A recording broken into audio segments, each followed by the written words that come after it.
Hello and welcome back to GG Weekend Watch. We're covering the Saturday now of the Aintree Festival, so we're getting ever closer to the big race itself, of course, the 2022 Grand National. Hopefully you enjoyed our Friday show, but we will even quickly move on then to our Saturday races, still with Daryl Carter and Andrew Mount, still sponsored by SBK, and we begin with the 225. This is the Grade 1 Mersey Novices Hurdle for 4-year-olds and over 2 mile 4. A race I'm not overly inspired by to kickstart our Saturday, I have to admit. But Andrew, I'll pass this one over to you to solve, please. Yeah, and I'll pass it straight back. And like you, I'm not totally enamoured with this race. Yeah, I mean, LA Bell is a horse I've always liked since that third to Sagard in the Champion Bumper, and has missed Cheltenham to wait for this, and of course ran second at this meeting last year. And although she's a mare taking on the boys, she has done that successfully in the past. So I wasn't totally against her. It was an each-way price around about 8-1, 17-2. North Lodge I thought was progressive and it was interesting, around about 10-1 for Alan King. But I'm going to go Might I for the Harry Fry yard, and third to John Bunn last time out at Haydock. It's got form behind Constitution Hill, chasing that one home by 14 lengths. Does tend to be fairly sort of keen in his races. I just thought this level, stronger pace than he encountered last time might suit him. And he's an each-way price around about 14-1, but again, really not confident in this race. Didn't like it. Yeah, I think it's a sensible way to play it, really. Let's say Might I 14s, I could see 16s as well then for the 225 for Andrew. Daryl, any more confident selections? Yeah, I spent quite a bit of time on this race. Good. Three Stripe Life is normally a horse that I would say this is a good thing, right? He's rated 150. He's between 7 and 15 pounds clear of any of his rivals, right? One of his highest rated rivals, he's already beaten by 6 lengths over in Ireland. He's unexposed at the trip. He stepped up for the first time at the Ballymore. Looked like he improved for it. And he's just on the upgrade. He's a young horse on the upgrade, finished, a decent 4th or 5th in wherever it was in the Champion Bumper. So he's really against a lot of these English horses that are between the marks of 130 and 140 at a push. He should be absolutely hosing up here. Now, the slight concern I've got with him is that his last 3 runs at Leopardstown and at Cheltenham, they've all come with 1 hurdle in the final home straight. So they swing around a bend, he's jumped one hurdle in the home straight, and he's messed that up every time. And his jumping is just not that great. There's 3 hurdles in this home straight at Aintree, right? And you need to be able to... They don't get racing until after the 3rd last. So you need to be able to jump the 3rd last, quicken, and jump again. I'm just not sure he's got that in his locker. He's probably going to end up over 3 miles at some point, and I just don't think he's got sort of that turn of foot and that jumping ability that you're going to need to win this in the locker. So I've had to steer clear of him. Good Risk All's another one I worry about that. He ran a blinder at Ascot. He jumped really well. It was almost like it was out of the blue where he's jumping. It just completely improved. Now, the problem with that is that it was all done under a hands and heels ride where he was not under pressure at all. How's his jumping going to go when he's been put under maximum pressure, when he's got 3 hurdles in a short space of time to jump? That would worry me with him. Colonel Mustard, I thought, might be able to get closer, a lot closer to 3 Stripe Life here. Now, he was 6 lengths behind him at Leopardstown when they ran in the Grade 1 there, won by Sir Gerhard. But I'm pretty sure Conor Orr wasn't very, very strong on him and asking him for maximum effort, because they ended up going down the county hurdle route, which he ran a blinder, 3 lengths second to State Man. And when I watched it back, I just had the feeling that David Russell was giving everything on 3 Stripe Life to try and win that race, and Colonel Mustard and Conor Orr wasn't on Colonel Mustard, and he closed on him right to the line. Now, the step up in trip for this horse has been on the cards all season. He was very much undone by a very slow pace behind John Bonn at Ascot. He was the one that was inconvenienced by it the most, because in his previous races, all of his best work had come at the finish. Now, at Cheltenham behind State Man, they tried to play a Pied Piper card where they sort of sit there, quicken, jump up the last, then quicken. But he just didn't have the speed to get to State Man and First Street after the last. And he looked like he finished with a good bit in hand. Now, he's going to have to quicken here after the 3rd last. And I think he's quite a strong stayer. So I think he's going to see out this trip quite well. He's got the rating of 143 now. I know he's a 7-year-old, and there's not been many 7-year-olds in this race, actually, in the last 10 years. I think we've had 9. 1 winner, 1 second, but the others were like 40 to 1, 50 to 1, 51, 66 to 1, 20 to 1, 100 to 1, and 8 to 1, I think. I just feel like the makeup of this race might suit him. They're going to put a hood on him for the first time because he's quite keen early on in his races just to settle him down. But he's definitely run up to his mark of around 140. Without a shadow of a doubt, his time figure suggests that. And he's a 9 to 1 shot. He's got 6 lengths to farm with his favourite, and I think the track will definitely suit him much better. He's the one that I'm going to have a bet on because I like the price. Walking on Air is a horse that I'm very interested in. I thought he was very impressive on debut at Newbury. Now the form is worth absolutely nothing. Yeah. I think the second horse was 122 rated, and I think he was getting £7 from him. But visually, he was just very, very impressive. Nicky Henderson tends to, or has said that he holds him in high regard. He's a stayer for the future as well. So he's got a lot to find. Look, with the likes of Free Stripe Life and Colonel Mustard, he's got about £15 to find of improvement. But he's only had one start over hurdles. And for him to record an RPR of 133 on his hurdle debut, did it in a canter, it marks him down as a pretty smart horse. So, to be honest, I've talked myself into it. I'll probably back him as well. So I'll back the 2, Walking on Air and Colonel Mustard, and hopefully one of them will be there. Yeah, so taking on 3 Stripe Life, though. But as you say, I mean, you gave a really, really good rundown on the 3 Stripe Life and exactly what his form is and why he should be sort of at the head of the market. But Walking on Air, with that ability that he showed on hurdle debut, but Colonel Mustard, if he appreciates the step up in trip, hood, the way that the race is run, then he is a fair price at 9 to 1 then as well for him. So like that a lot, Daryl. Lots of homework going on there. So we appreciate it, especially as you're feeling ill and it was your birthday yesterday. We're not collating the 2 together, but anyway, we'll move on then to the 3 o'clock. This is the Grade 1 Maghall Novices Chase of 5 rods and over 2 miles, where Edwardstone is understandably so a very warm favourite here. So Daryl, can anything beat Edwardstone? I don't think so. I'm sick of trying to take him on, really. Yeah. He's earned his rating. He's done everything right. He's been a revelation for them this season. I hope he wins this and can just cap off a really, really good season for Alan King. Yeah, I completely agree there. And we've only got the 7 runners as well, so it sort of limits any betting opportunities really to try and oppose them on that front. But yeah, Edwardstone, he has just been a revelation, Andrew. So can you get him beat anyway? I'm in agreement with Daryl. I think he'll win. Very impressive at Cheltenham. The race was run to suit, obviously. Plenty of pace in it, and I think it will be the same here with full pleasure in the lineup as long as he stays on his feet longer than he can do on occasions. and I thought Third Time Lucky was the obvious one for the forecaster without the favourite. I mean, Third Time Lucky has won every chase start except when he's bumped into Edwardstone. He finished 3rd to that one and Warlord in the Henry VIII. That form was given a bit of a boost when Warlord was 2nd at Aintree on Thursday. And then, of course, he was runner-up to that one last time. I mean, Third Time Lucky has started at odds of 9 to 5 and 2 to 1 against Edwardstone in both previous starts. Now he's 5 to 1. I mean, those sort of prices, the straight forecast is perhaps going to pay 7 to 2. That's probably not a bad bet, I think. Yeah, like you say, at least an angle then into the race anyway for Andrew, but all of us are struggling to see past Edwardstone necessarily winning anyway. So we look forward to that one nonetheless anyway. It doesn't necessarily have to be a betting heat for us and just enjoy Edwardstone, hopefully. So we'll move on then to the 3:35.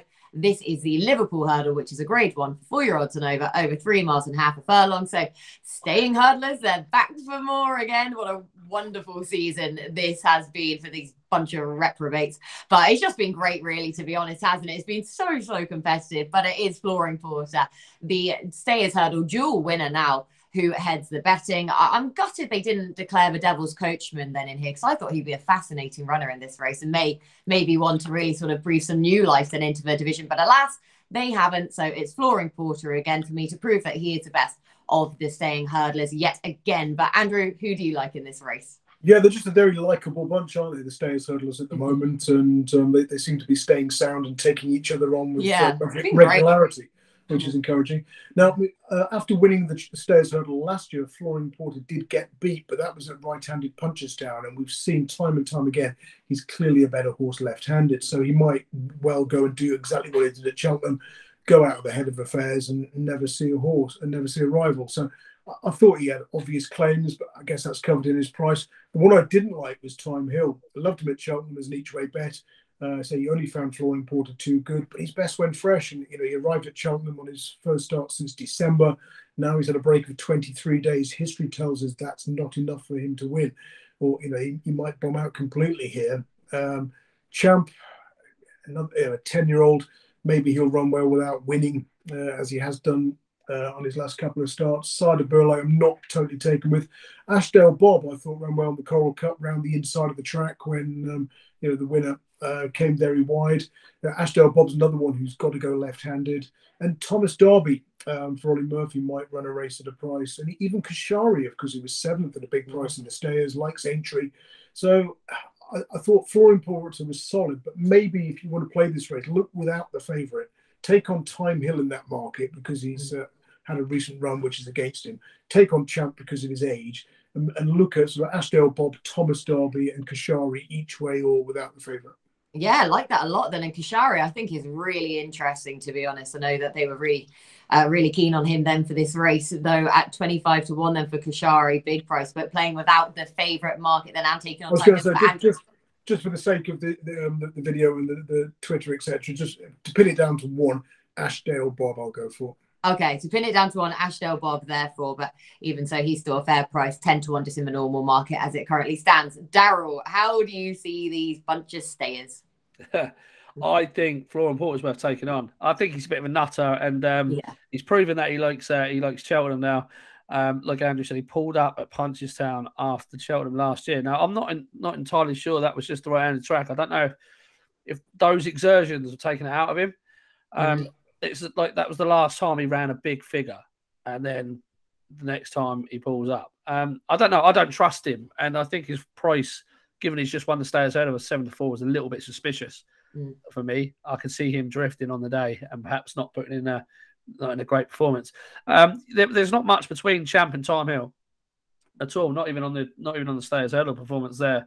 I'm not a massive fan of either of them. I think Champ might reverse the form of him simply because he hangs left, or he has been hanging left at Cheltenham coming up the hill. But here, when you jump the last, there's a rail on the left-hand side. And if he hangs left, he's going to hit that rail and he'll probably stay on again. Yeah. So I'd suspect that Champ will finish stronger than he has done at Cheltenham the last couple of times. So I'd have him to reverse the form of Time Hill.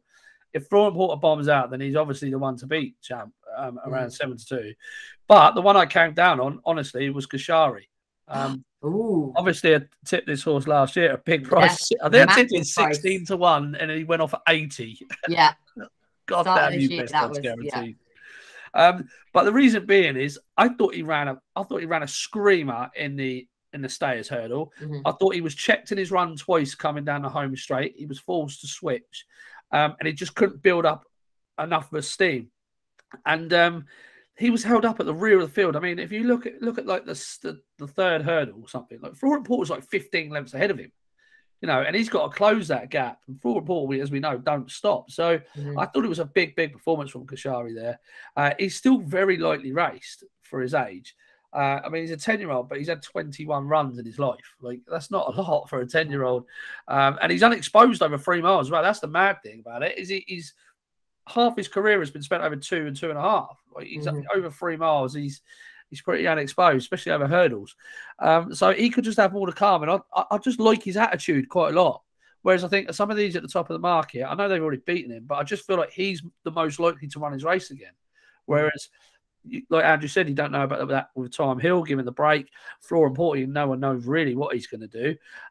Champ, again, he can throw in a shocker as well, can't he? So all of a sudden it becomes wide open. Those three at the top of the market. I know you're asking for a lot, like those three not to perform, but there are reasons why they may not perform. So I thought each way 25 to 1, Koshari, see him get an extra place or something, 4 places if you're lucky. Somewhere might be trying to push a price, but yeah, that'll do.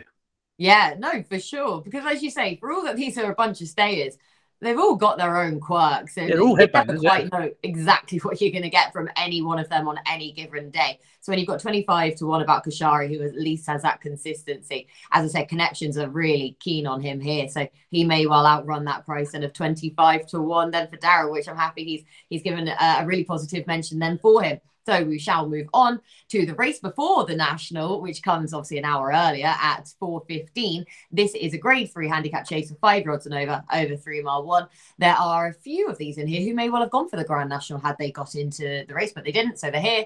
And it's Shan, though, who heads the betting in his first ever handicap off of that feasible mark. He's probably maybe have left it a meeting late, but anyway, he's here now in this handicap. So Daryl, your take on this race, please. Yeah, I wonder if they play. I wonder if they played a blinder here by going, look, we know he needs to run. Let's run him against Allaho. He's got no chance of winning that, but let's get a run into him at Cheltenham at Allaho, and then let's send him to a handicap at Aintree. Knowing full well if they put him in the handicap at Cheltenham, he might need to run. They might blow his mark. But either way, I think he's well handicapped off a mark 148. I think he's open to improvement going up in trip. I think he's a fresher horse of a lot of these, and I think he'll take all the beating. Just a quick one. I just want to ask you, how's my old mate Espoir de Tay? Because I like him at 50 to 1. Yeah, I have to admit, I haven't been in for a fair few weeks since before Cheltenham and everything, so I actually don't know how he is, to be honest with you. But yeah, good on Espoir de Tay. He's just a dude of a horse, really, and at least he'll have his ground conditions the right time of year for him. First but time as I say, tongue-tie. personally, I haven't actually seen him. Yeah, first time tongue tie. I tipped him the time before at Newbury when he finished third cap course. He was staying on at the finish there as well. Yeah. He's on his day. I think he's well handicapped off 139. I might have a little saver on him, but I think the main play will definitely be Shan. Yeah, but a saver then on Espoir de Tay off of that £3 lower mark than his last winning mark. I don't know how the tongue tie is going to stay on him. You've never seen a horse, honestly, that windmills more with their tongue out the side of their mouth. So they're going to have to weld that to his face somehow. I don't know how, but yeah, 40 to 1. Sure, you may as well have a little each way saver then on him. But otherwise, it is Shan. So bookending the market then for Daryl. Andrew, yourself. Yeah, I think I've always hated this race. I think certainly since 2011, when Rev de Silva jumped the last in front and then seemed to spend an inordinate amount of time in the air and landed in third.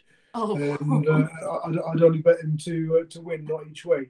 But yeah, since then, the winner's been hard to come by. There is one I'm going to throw a few quid at a very big price, which is Accelerator Express for the Neil Mulholland Yard. Now, he's not been seen since last autumn when finishing 8th as the 16 to 5 horrible price favourite at Chepstow. Now, that was the race in which Kitty's Light was second. Now, again, you look at that race, typical Chepstow handicap chase, you've got to be on the front end. I think the winner, the third, the fourth and the fifth were all prominent. And the horses who've done well from off the pace there, Kitty's Light in second, who's placed in a couple of good races since. Fiddux, who was placed at 66 to 1 in the Scottish National the other day. Fullback, who won at Cheltenham on New Year's Day. The Mighty Don, who was second next time out to Yellow-Enki, improving his Racing Post rating by £51 from Chepstow. Captain Nord was back in 10th that day. So many horses who have ridden patiently and disappointed in that race have come out and run well since. So he was beaten 21 lengths. He was the favourite. He's been rested since. He goes well fresh. He likes spring, summer ground. And at 33 to 1, he's probably just too big a price to ignore. So I'll fire an arrow even at Accelerator Express. Yeah, like you say, considering the form of the horses that were held up in that race, that looks pretty fair then for him, 33 to 1, provided he's fit and ready to go then for this reappearance. But yeah, a race that Andrew doesn't have the happiest of memories there for. Hopefully he'll have happier memories in previously and going forwards in our next race, because we have saved the best till last. We are on to the big one now. This is the 2022 Grand National at 5:15, full field of runners. Of course, it's for 7-year-olds and over 4 mile 2. Brilliant yet again this year's race. For all that we are keeping obviously a close eye on the weather over the national course and how it rides both today as we record on Thursday afternoon and of course on Friday then as well. So do just bear that in mind. But lads, if you don't mind, I'm going to kick us off then with this year's race, because basically I can't wait and I just want to get started with it. So I fancy two. The first is Enjoy Dallin, who is running in last year's winning silks, of course, of JP McManus. Enjoy Dallin. He's running here off an ideal mark of 148, the same winning mark as One for Arthur and Rule the World, of course. He's also an 8-year-old. Horses of that age winning 4 of the last 6 renewals of the Grand National. And he's coming into the Grand National on the back of 3 starts, which is another positive. And he's just been laid out for this race quite evidently as well. So he's the first one for me. And the second one that I mentioned before we started recording, which he's just scraped in by the skin of his teeth, Fortescue, therefore. But I'm glad he's in here because he's weighted to go very well. He comes here on the back of a win, which is a positive. That success came in the listed Swinley Chase at Ascot, where he beat the reopposing and well-fancied Fiddler on the Roof into second. He relishes a true stamina test, and I don't think he can be discounted at a big price. So they're my two, therefore. So, Andrew, back to you, please, with your selection or selections for the Grand National. Bad news, Kate. I hate this race as well. So, no, don't give me that attitude. You used to actually, you used to love it. Like most things, it was better when I was a lad. Oh, and it was a lot easier to pick the winner, chucking out the non-stairs, chucking out the ones who couldn't jump, and chucking out the ones who were carrying a big weight. The nature of the race has changed in the last sort of 5 or 6 years since they changed the fences, made it a lot easier to jump. You can fall at Sedgefield and still get round Aintree nowadays. I mean, I think Daryl and I would both be odds on to get round here. Perhaps stamina will be an issue for both of us. 4.25 mile trip. But I'm just thinking, would pay to see that. Was it Magic of Light who just like went through a fence rather than jump it and finished second at 100 to 1 a few years ago? So. And again, what you're looking for nowadays, it seems, is an 8 or 9-year-old who's perhaps given a patient ride. Now, it used to be you had to be on the front end, you'd avoid trouble, and there wouldn't be, there'd be fallers in front of you, and it'd be hard to get into the race from off the pace if you got hampered. Nowadays, it seems to be hard to win it from the front.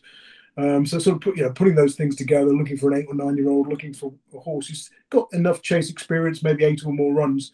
You come down with some interesting runners. I mean, the one I've bet at a silly price is Domaine for Sean Curran.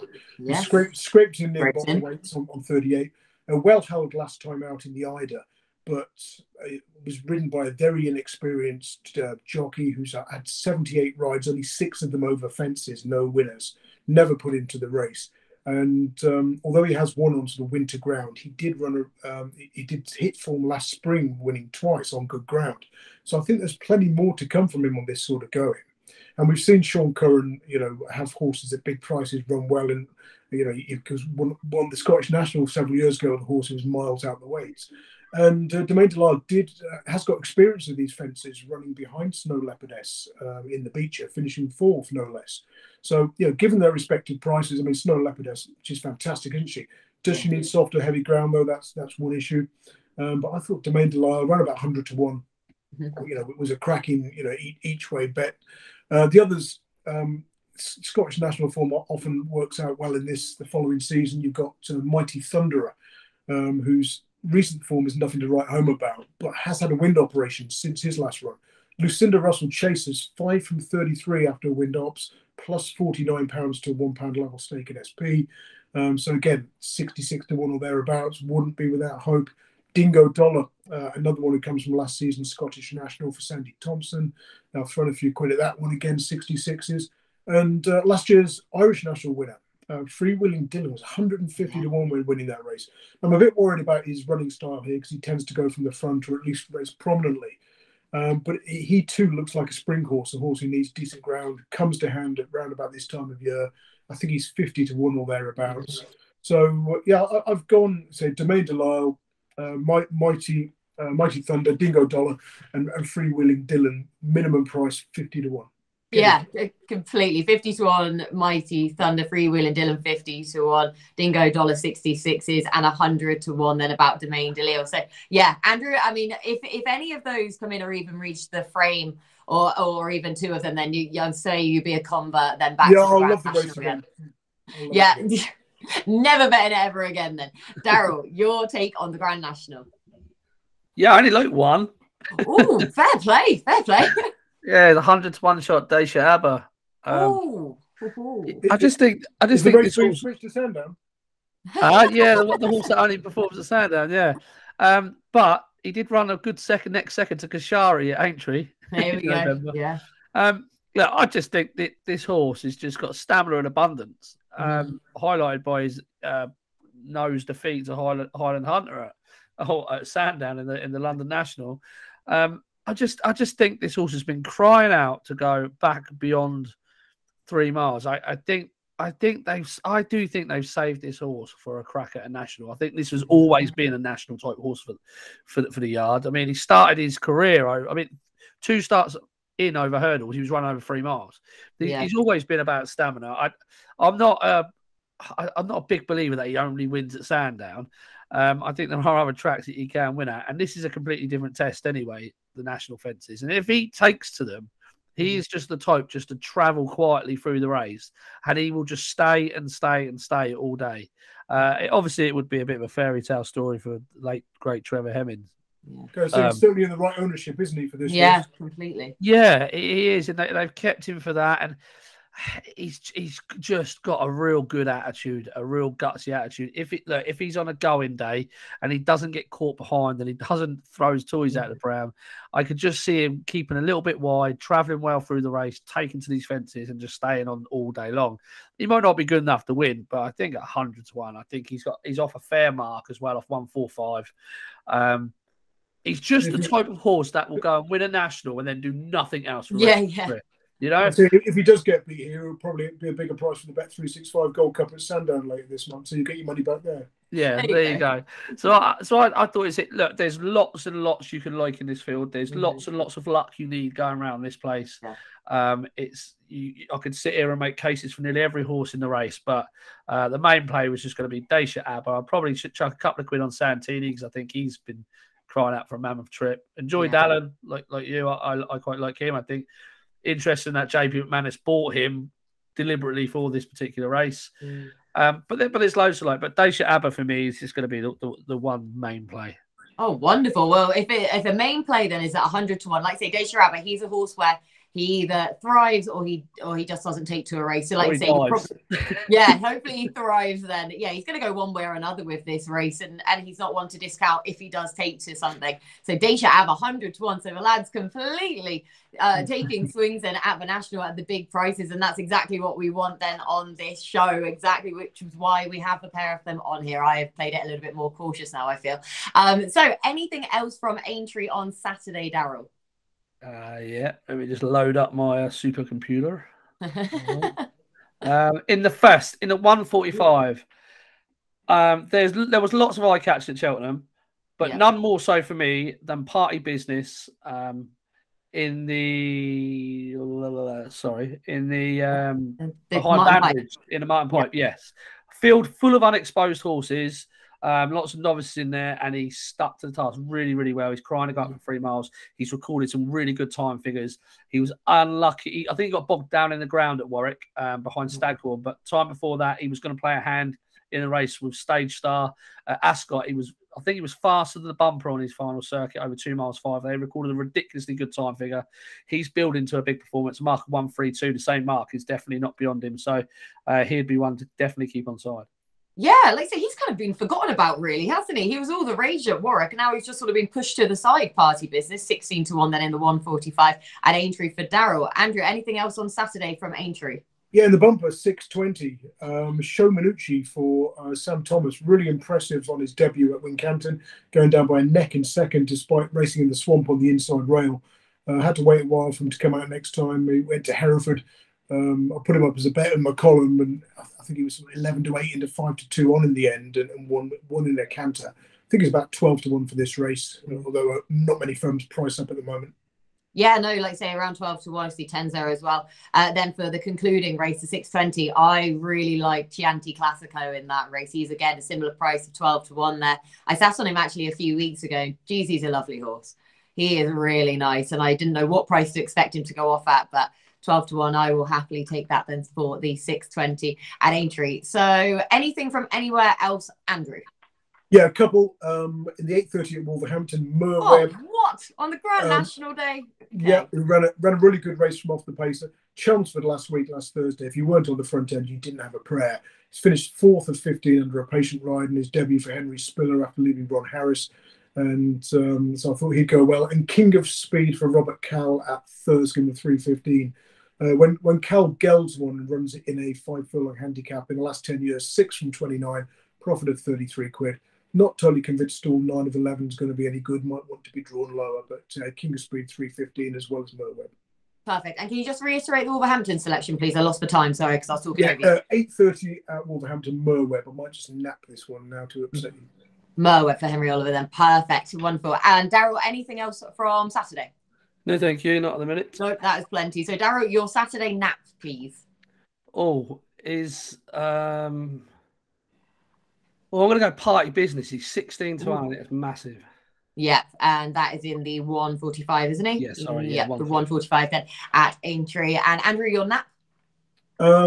Sorry, where's this? Saturday? Wherever. You can go to Wolverhampton for a nap. I'm going to go Merweb in the 8:30 Wolverhampton. Oh, for God's sake. I didn't think he'd bite if I gave him that. Right, well done. Andrew's keen on Wolverhampton staying up late. Come on, conflated. Come on, conflated. And for my nap, I will go Shan Blue in the 415 as conflated wins. No. Not yet. It's going to win. 4 to 1 in the run. Looks like CDO. Ooh.